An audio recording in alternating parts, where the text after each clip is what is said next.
Bonjour à tous, bienvenue sur Fan de Couteaux. Aujourd'hui, je vous présente le Lion Steel Rock, et plus précisément ce que j'appelle une fausse bonne idée, c'est-à-dire ce clip poche rétractable. Je reviens sur le clip dans 2 petites secondes.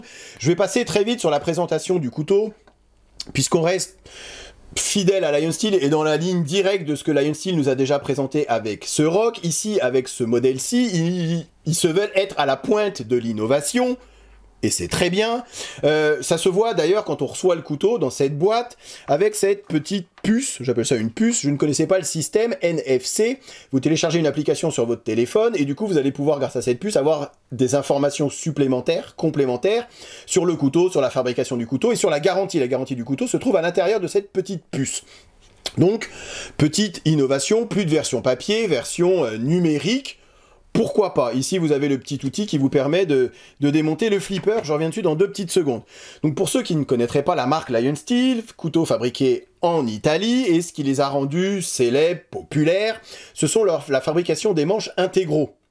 Ici en aluminium, mais vous trouvez les mêmes en titane. C'est-à-dire, ce sont des manches usinées d'une seule pièce en aluminium. Vous n'avez pas de vis, ce n'est qu'une seule pièce d'aluminium, qu'on retrouve également sur les précédents SR1, SR2, et les nouveaux SR11 et SR22. Ici, c'est le modèle SR22. Vous voyez, donc avec différents motifs au niveau de l'usinage, mais c'est toujours super bien fait, et ça, faut leur reconnaître à Lion Steel, c'est toujours super bien fait. Ça rajoute effectivement de la rigidité aux manches.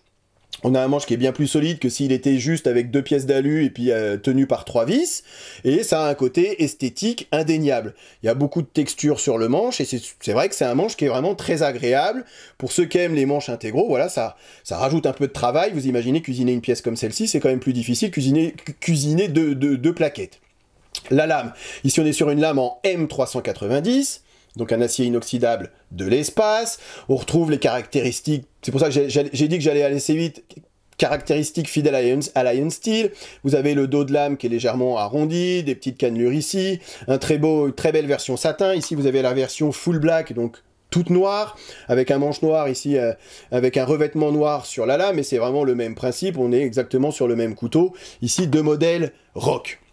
Donc, rien à dire sur la qualité de fabrication chez Lion Steel, c'est propre, on voit qu'il y a du travail qui a été fait. Après, on n'est pas sur des couteaux entrée de gamme au niveau tarifaire. Ici, cette version-là, avec manche alu, on est aux alentours de 280 €. Si vous choisissez la version titane, on est plus proche des 400 €.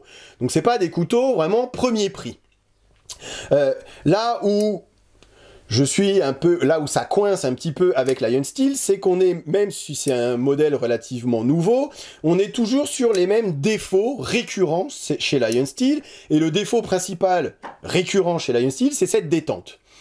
J'avais le même problème avec le premier TRE, j'avais le même problème avec le SR1, ils ont résolu un petit peu le problème ici avec le SR22 en changeant les rondelles téflon par un roulement à billes. Ici vous avez également un roulement à billes, c'est un petit peu plus fluide, mais on a quand même ce souci de détente où il faut vraiment faire attention, faire un petit effort supplémentaire au niveau du poignet pour que le couteau puisse s'ouvrir. C'est encore pire sur ce modèle-ci avec une lame avec moins d'inertie, mais là regardez, on peut à tous les coups, on peut rater l'ouverture sans aucune difficulté. Je trouve que pour des couteaux qui valent ici 280 €, c'est un peu exagéré. Les Chinois, pour 50 €, ils vous font des détentes réglées à la perfection. Alors, ok, on est sur un manche intégral, il y a peut-être un petit peu plus de complexité ou de réglage à faire, mais on n'est pas sur un couteau entrée de gamme au niveau du prix. On est quand même sur du couteau haut de gamme. Et ça, pour moi, c'est vraiment assez irritant. Voilà. Autre chose, et là c'est plus propre à moi et à mon utilisation, je ne vois pas l'intérêt de ce système rotoblock. C'est-à-dire c'est cette petite molette, d'ailleurs le designer s'appelle Moletta, designer maison chez Lion Steel, donc cette petite molette, vous tournez la molette, déjà il faut y arriver, il faut avoir des ongles, vous tournez la molette, et là vous bloquez le frame lock en position ouverte, et donc impossible de désengager le frame lock et que la lame ne se referme. C'est propre à moi, et vous me direz ce que vous en pensez dans les commentaires. Je sais que certains d'entre vous ne seront pas d'accord, mais je ne vois pas l'intérêt d'avoir cette molette. Ça rajoute des parties qui bougent, ça rajoute de la manipulation, ça rajoute du prix au couteau également. Je ne vois pas l'intérêt d'avoir à bloquer un frame lock. On est sur un couteau pliant, on est sur un gentleman folder, un couteau élégant, c'est pas un couteau pour aller dans les bois, et de toute façon j'ai arrêté de bâtonner sur mes couteaux, c'est pas une lame fixe, donc je ne vois pas l'intérêt d'avoir à bloquer le frame lock. Je sais que certaines autres marques ont repris d'autres systèmes plus ou moins équivalents. Le principe du frame lock, c'est que lorsque vous serrez le couteau dans la main, vous serrez le frame lock, et du coup il est impossible de se désengager. Ça ne m'est jamais arrivé, en utilisation normale de mon couteau, que le lock se désengage par mégarde. Donc ça, pour moi, c'est encore une pièce un petit peu inutile. Est-ce une innovation? Je ne sais pas, mais ça fait partie, en tout cas, du couteau et de tous les petits trucs qu'il y a sur le couteau qui font que pour moi, c'est... Voilà, ça, pour moi, vous avez compris, c'est inutile. Alors le petit truc bien, c'est qu'à l'arrière ici du pivot, vous voyez, ils ont mis ce petit insert rock ici qui fait, voilà, comme ça si on oublie le nom du couteau, au moins il est marqué dessus. Mais c'est vrai que par rapport à un pivot assez classique, bah, ça change un petit peu. Donc il y a voilà, une petite recherche sur le design et qui n'est pas désagréable à l'œil. On est sur un insert en acier inoxydable, bien évidemment. Et là, vous avez cette partie du flipper qui est amovible, comme sur le Lion Steel Mytho. Alors vous allez me dire, quel est l'intérêt? Alors voilà, j'avais bloqué, donc il faut que j'aille à l'intérieur, bref. Quel est l'intérêt d'enlever le flipper, puisque du coup, après, on a un couteau qui s'ouvre à deux mains. Alors dans certains pays, c'est illégal d'avoir un couteau qui s'ouvre à une main, il faut un couteau qui s'ouvre à deux mains pour que ça soit légal. Alors en France, on s'en fiche un peu, parce que de toute façon, en France, vous le savez, avoir un couteau sur soi, c'est illégal. Donc, il faut quand même avoir une sacrée poigne, et j'y arrive pas à tous les coups, pour ouvrir son couteau à deux mains. Donc, je vois, pour nous, Français, en tout cas, le flipper a bien sa place. Et je trouve que ce flipper, encore une fois, avec Lion Steel, il est franchement disgracieux. Il est très grand, voire énorme, il prend beaucoup de place. Alors, on comprend, hein, parce que pour qu'il soit amovible, il faut qu'il ait quand même une certaine taille. Ce qui va... Alors, avoir le rôle du flipper ici, un de ses rôles, c'est d'empêcher l'index de glisser dessus, c'est d'ouvrir le couteau, mais en deuxième rôle, c'est d'empêcher l'index de glisser dessus, de glisser sur la lame. Mais du coup, on a un flipper qui est tellement imposant que lorsque vous allez couper de la nourriture sur une planche à découper, et ça je l'ai déjà dit avec d'autres types de flippers, c'est quand même super gênant. Vous avez, vous voyez, si je pose le couteau là, ce qui touche en premier, c'est le flipper. Donc il faut que je relève ma main, et du coup, il n'y a que cette partie-là qui va toucher la planche à découper, et donc toute cette partie-là ne sert finalement à pas grand-chose. Donc je trouve que ce flipper est bien trop gros, bien trop disgracieux, et c'est vrai que je préférerais qu'il soit sans, mais ouvrir mon couteau à deux mains, je ne vois pas l'intérêt. Donc pour moi, ça, c'est pas une innovation, c'est pas un truc, waouh, génial, on peut l'enlever, on a l'option de l'enlever. Non, nous, Français, de toute façon, c'est illégal, donc on va garder le flipper, et ce flipper, il est franchement moche. Voilà, ça c'était mon autre point de vue.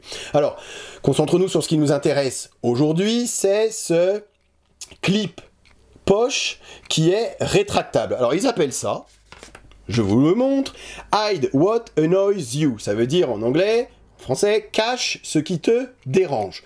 Je comprends l'idée qu'ils ont eue de se dire, c'est vrai que le clip poche sur n'importe quel autre couteau, ça peut être gênant. Alors tout dépend du couteau, tout dépend du clip poche, de là où il est placé, tout dépend de la taille de votre main, mais en général, vous serez d'accord avec moi, au moins sur ce point, c'est qu'un clip, on le sent forcément dans la main quand on serre son couteau. Ça peut, sur certains couteaux, être plus gênant que sur d'autres, mais en général, on sent le clip dans la paume de sa main. Et là, ce qu'ils ont voulu faire, c'est une très bonne idée, c'est de vouloir le cacher. Et c'est vrai que lorsqu'on tient le couteau dans la main, le clip est caché, puisque pour le faire ressortir, il faut appuyer sur le bouton, vous voyez, qui fait ressortir le clip. Donc là, on a un clip qui disparaît, et c'est vrai que là j'ai un confort au niveau du manche, j'ai presque le sentiment d'avoir une lame fixe dans les mains, vous voyez, puisque j'ai aucun clip qui me gêne. Donc ça c'est une très bonne idée. Maintenant la réalisation, je trouve que ça pêche, et du coup on est sur un couteau que je n'utilise pas. Alors vous appuyez ici pour décoller le clip. Si vous appuyez trop de ce côté-ci, le clip ne se décolle pas, donc ici impossible de le rentrer dans la poche, il faut vraiment faire l'effort d'aller appuyer à l'extrémité du bouton là, pour décoller le clip. Lorsque vous essayez, je ne vais pas vous faire la démo, mais à une main, d'appuyer là, donc ça veut dire qu'il faut appuyer bien sur cette extrémité, d'appuyer, et de rentrer le couteau dans votre poche, une fois sur deux, vous avez peur de le faire tomber. Ça serait quand même dommage de faire tomber un couteau joli et qui coûte cher, donc du coup, j'utilise mes deux mains. Ce qui n'est absolument pas pratique. Mon couteau, je le sors peut-être des 50, 100 fois dans la journée, et à chaque fois, si je dois me servir de ma deuxième main pour aller refoutre le couteau dans ma poche, faire attention d'appuyer bien, de décoller le clip, surtout si vous avez un jean avec des grosses coutures, donc il va falloir vraiment bien décoller pour que ça vienne s'accrocher, c'est franchement pas pratique. On est finalement sur un couteau qui est plein d'innovations, plein de petits trucs qui font que waouh, c'est sympa le truc, et finalement qui est inutilisable. Et c'est comme ça que je terminerai la vidéo, c'est que Lion Steel nous propose toujours des couteaux qui sont intéressants, des couteaux qui ont un design finalement assez sobre, avec des technologies, des choses qui sont, voilà, qui changent un petit peu de ce qu'on a l'habitude de voir, mais finalement des couteaux qui ne sont pas pratiques à utiliser. La première chose qui devrait être, quand ils conçoivent le couteau, la première chose à laquelle ils devraient penser, c'est de faire un couteau pratique à utiliser. À la base, le couteau, il est fait pour être utilisé, sorti des dizaines de fois de sa poche, et pas pour rester forcément dans sa vitrine. Et là, malheureusement, on est sur des couteaux que je n'utilise que très peu, à cause de gadgets, et c'est comme ça que je vais terminer, de gadgets qui vont s'encrasser. Vous allez avoir de la bouffe, imaginez vous êtes dans le sable ou dans la terre, et vous allez avoir de la terre qui va se coller dessous.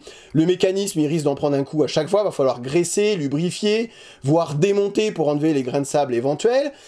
Voilà, je comprends l'idée qu'il y avait de cacher ce clip, qui est une très bonne idée en soi. Maintenant, la réalisation, alors j'ai pas la solution miracle, hein, je suis pas coutelier, je travaille pas chez Lion Steel, ne me demandez pas, ouais, mais toi, fan de couteau, qu'est-ce que... Non, j'en ai aucune idée. Maintenant, à l'utilisation, en tout cas, je pense qu'un autre système serait peut-être à trouver, si on veut vraiment rendre cette idée utilisable au quotidien, et rendre le couteau finalement pratique à utiliser. Voilà, je m'arrête ici, je vous remercie d'avoir regardé cette vidéo, et je vous dis à très bientôt sur Fan de Couteau, salut. Présentation, comparaison avec d'autres modèles, et test de coupe en fin de vidéo, comme d'habitude. Ok, allez, voyons voir ce que ça donne. Rasoir. Encore une fois, les goûts et les couleurs. C'est simple et efficace.